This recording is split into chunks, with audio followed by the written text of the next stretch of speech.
Sosok wanita simpanan yang buat Wadison nekat bunuh istrinya. Pacaran sejak 2023.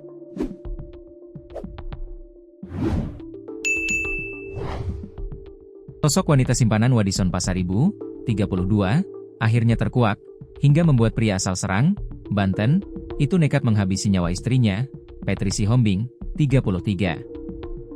Terungkap pula ternyata Wadison telah berhubungan sejak lama dengan wanita simpanannya tersebut yakni sejak 2023. Sampai pada akhirnya Wadison terpikir untuk membunuh sang istri lantaran ingin segera menikahi sang kekasih gelap.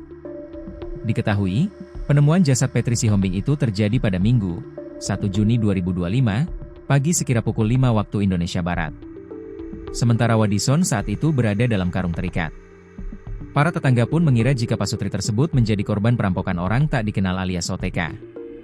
Kapolresta Serang Kota, Kombes Pol Yuda Satria, mengungkap motif Wadison Pasaribu, 32, tega menghabisi nyawa istrinya sendiri, Petri Sihombing, 33. Wadison Pasaribu, 32, tega membunuh Petri Sihombing, 33, karena ingin menikahi wanita simpanannya.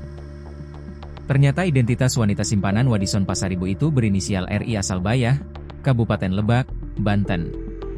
Keinginan untuk menikahi wanita RI itu muncul karena Wadison Pasaribu mengaku kesal sudah tidak pernah dilayani oleh sang istri dan merasa sudah tak cinta lagi.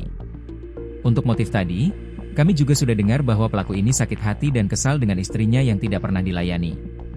Pelaku ini juga mempunyai hubungan dengan wanita lain dan dia ingin menikahi pacarnya, kata Yuda kepada wartawan di Mapolresta Serang Kota, Kamis, 5 Juni 2025. Yuda menegaskan, status RI sampai saat ini masih sebagai saksi dari 12 saksi yang telah diperiksa. Dari keterangan yang diperoleh, RI memang meminta untuk dinikahi karena hanya janji-janji yang didapat dari Wadison. Hubungan pacaran, tetapi sudah selayaknya hubungan suami istri, ujar Yuda. Ada pernyataan dari saksi, ditambah sudah tidak ada kecocokan lagi dengan istrinya, makanya timbul niat dari dia, Wadison, untuk menikahi pacarnya itu, pungkas Yuda. Sebelumnya, Wadison Pasaribu histeris menangis di samping jenazah istrinya.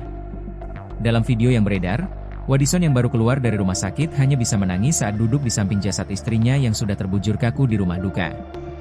Pria tersebut tampak mengenakan baju kemeja hitam dan kain sarung menangis sambil memeluk sebuah baju milik istrinya. Ia terisak tangis sambil sebut cintaku, sayangku, pada jasad istri. Kemudian, ia memeluk putri kecilnya sambil bergumam di depan jasad istrinya. Sementara, kedua anaknya, laki-laki dan perempuan yang masih berusia 10 tahun dan 7 tahun berusaha tegar. Keduanya memberikan penghormatan terakhir untuk sang ibu lewat lagu, Cinta Untuk Mama. Di tengah lautan kesedihan para kerabatnya, kedua anak itu dengan penuh cinta kasih menyanyikan lagu terakhir untuk ibunya.